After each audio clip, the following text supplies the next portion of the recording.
high above the thunderclouds, where the air is thin and the stars begin to shimmer, something strange flickers in the night sky.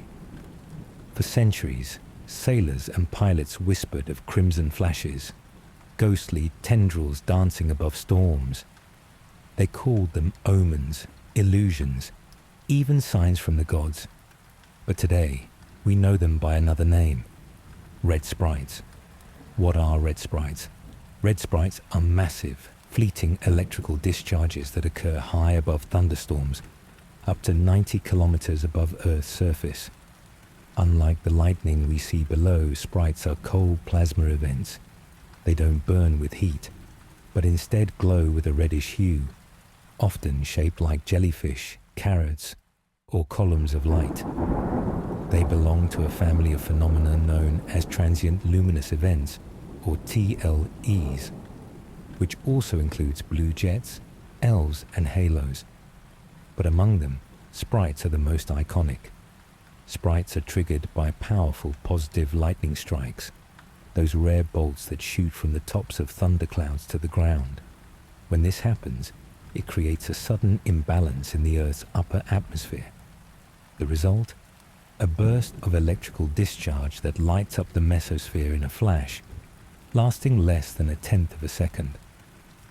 These flashes can stretch for tens of kilometers, and while they're massive in scale, they're nearly invisible to the naked eye, unless you're watching from the right place at the right time.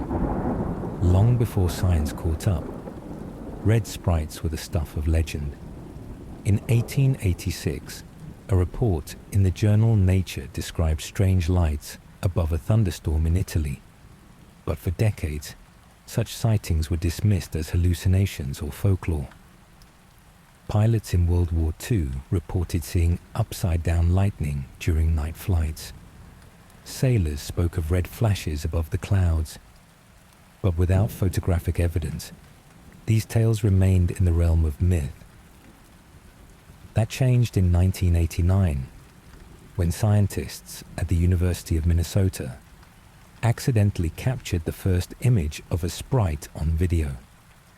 They were testing a low-light camera to observe stars, but instead, they recorded something far stranger. Since that first recording, red sprites have been documented around the world, from mountaintops in Japan to observatories in the US, and even from the International Space Station. Today, researchers use high-speed cameras and satellites to study sprites in detail.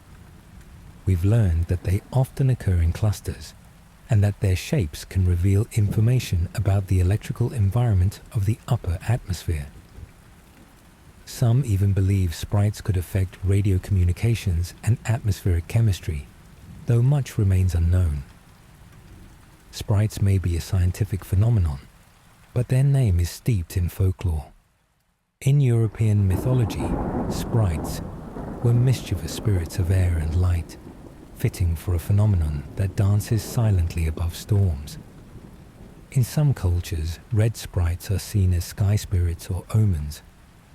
In others, they're linked to ancestral energy or divine warnings. The blend of science and myth gives these flashes a unique place in our imagination. Red sprites remind us how much we still don't know about our own planet. They're a bridge between weather and space, between folklore and physics, and they challenge our assumptions, because for decades they were hiding in plain sight. Studying sprites could help us understand the Earth's electrical system, improve aviation safety, and even offer clues about lightning on other planets. So the next time a thunderstorm rolls in, look up. Beyond the clouds, beyond the lightning, something ancient and electric may be watching. A red sprite, here and gone in a blink, but never forgotten.